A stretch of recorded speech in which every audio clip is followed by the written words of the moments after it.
Dobar dan i od mene još jednom.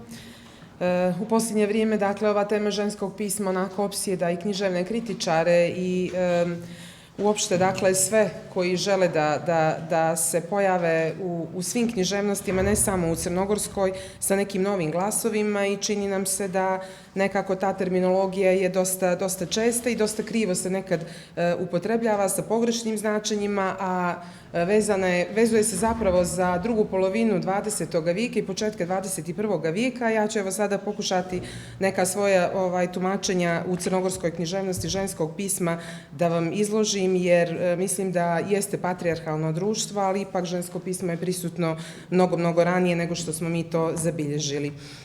Kao što znamo, početci pismenosti na svakom jeziku datiraju u onom periodu kada počinje pismo, ali ono što je prethodilo jeste narodna književnost i mitologija, a opet prije toga i naravno u tom periodu javljali su se ženski glasovi, jer su žene pjevale uspavanke, tužbalice, neke ženske, dakle, pjesme, ali javljale su se i sa nekim epskim pjesmama koje su zapisivane. Mnogo prije toga, ili uporedo sa narodnom književnošću, razvijao se i zanat, to je dakle bio vez, koji od praistorije do 20. vijeka bio je simbol ženskog razgovora. Vez je smatran autentičnim govorom, on nije bio ukras, već žensko pamćenje, majlija i autobiografija u slici. Bio je strategija opstanka kroz vjekove tlačenja i patrijarhalne uredbe, tiha vidljiv glas žena, ne zapisan u knjigama, već u tkaninama, u onome što se vidi, poput grčkih i naših tuženja, rijetkih trenutaka ženskog javnog govora. Ovo je citirano prema Tijani Todorović, Zaboravljena abeceda, vez kao prvo žensko pismo.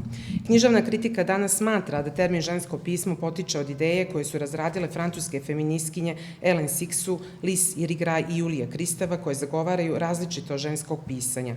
Osnovne karakteristike ovoga pisama u tom periodu bile su difuznost značenja, mnogostranost glasova, nedostatak zaključka, nelinearnost, nepoštovanje gramatičkih pravila. One su posebno naglašavale strategiju imitiranja i parodiranja patrijarhalnih modela u cilju demaskiranja. Na osnovu ovoga da se zaključiti da je žensko pismo određeni postmodernistički izam, a da su citatnost, intertekstualnost i parodija osnovni modeli analize ili pak dekonstrukcije tekstova feminističke književnosti. Ipak, ukoliko sagledamo dublje u prošlost, korijeni ženskog pisma ipak leže u ranom modernizmu, to jest u 19. vijeku, u vrijeme kada je počeo rad žena za prava i bolje uslove života, a dokaz su dijela Virginie Woolf. Naime, ona se zalagala za ravnopravnost žena u društvu, ali i prva uočila da spisateljice 19. i početka 20. vijeka već dugo tragaju za vlastitim načinom pisanja. Govoreći o ženskom pismu ili pisanju, ona je otvorila mnoge rasprave unutar moderne teorije književnosti. Dakle, od 19. vijeka pa na ovamo kreću tumačenja ženskog pisma i nekako se ta terminologija počinje ustaljivati u nauci o književnosti. Dakle, činjenica da je termin žensko pismo, ne uzimajući u obzir njegovu književno-teorijsku težinu danas u opšte društvenoj upotrebi, što znači da postoji problem razlikovnog kriterijuma između pojma žensko kao atributa rodne razlike i pojma žensko kao prepoznatljivog stila. Pristalice feminističke kritike žensko pismo, žensku poetiku, estetiku posmatraju kao nešto drugo. Posmatrajući književna dijela koja pripadaju žanru ženskog pisma, čini se da je problem drugog suštinski važan za razumijevanje egzistencijalističkog stava koji je naglašen u ovim dijelima. To je onaj element koji omogućava da se otkrije ono što je do tada bilo skriveno, element čovjekove ličnosti koji simboliše tuđe, drugo, nesvjesno i neprihvaćeno. Dakle, da zaključim iz ovoga navedenog, fenomen književnosti žensko pismo je nastalo iz potrebe francuskih feministkinja, kao što smo kazali, ali one su bile u dijalogu sa idejama Jacquesa Lacana i htjele da se izbore za stav drugačijeg odnosa i mišljenja o pisanju koje je prvenstveno usmjereno na sve one tipičnosti koje su umjetnosti pripisuju ženama. Tako je nastajala književnost koja je zapravo iskustvo života u patrijarhatu, artikulisanje one vrste književnosti koja se može nazvati ženskom i koja jeste pisana ženskom rukom. Nadalje u ovom radu bavit ću se distinkcijom između ženskog pisma i ženskog autora, pa da vas ne bih zamarala, onako ću samo nešto o karakteristikama naše književnosti, dakle crnogorske. U užem smislu žensko pisanje je nova vrsta ženske literature koja nastaje u posljednjim decenijama 20. kao što sam kazala i prvim decenijama 21. vijeka, međutim pitanje koje se ovdje postavlja je odnos ili zapravo mjesto ženskog pisma u crnogorskoj književnosti. Kroz istoriju književnosti dokazano je da su priče i pripovjedanje u ženama imale povlašćenu publiku, kao i da je uloga čitateljke naglašena u oblikovanju savremene književnosti. Nešto je teže uprkos mnogim studijama i čitavim pravcima kritičke misli koje su vezane za feminizam, žensko pismo i studije roda pronaći pravu mjeru odnosa polova u istoriji književne produkcije. Tako je u istoriji crnogorske književnosti žensko ime prava rijetkost, uloga i značaj, čak i onih koje se pominju sasvim skroman.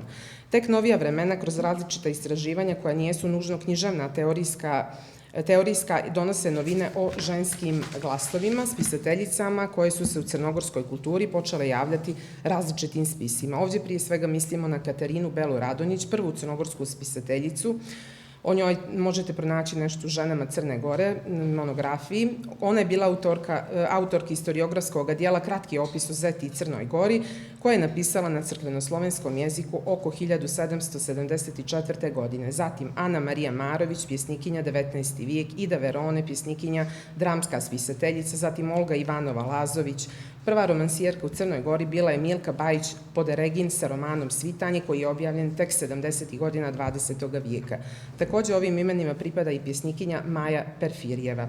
Nakon Drugog svjetskog rata u crnogorskoj književnosti pojavljuju se žene spisateljice: Borka Pavićević, Bosiljka Pušić, Dragana Kršenković-Brković, Radmila Vojvodić, Nada Bukelić-Zogović. Novija vremena žensku književnu scenu u crnogorskoj književnosti bogate i tada se javljaju Jelena Nelević, Jovanka Uljarević, Ivana Vojvodić, Sanja Martinović, Dragana Tripković, Lena Rud Stevanović, Olje Knežević, Tijana Rakočević, Tijana Radulović, Dragana Erjevšak, Marija Draganić, Anđela Vujisić, Sonja Ražnatović, Sofija Kirsanov i mnoge druge.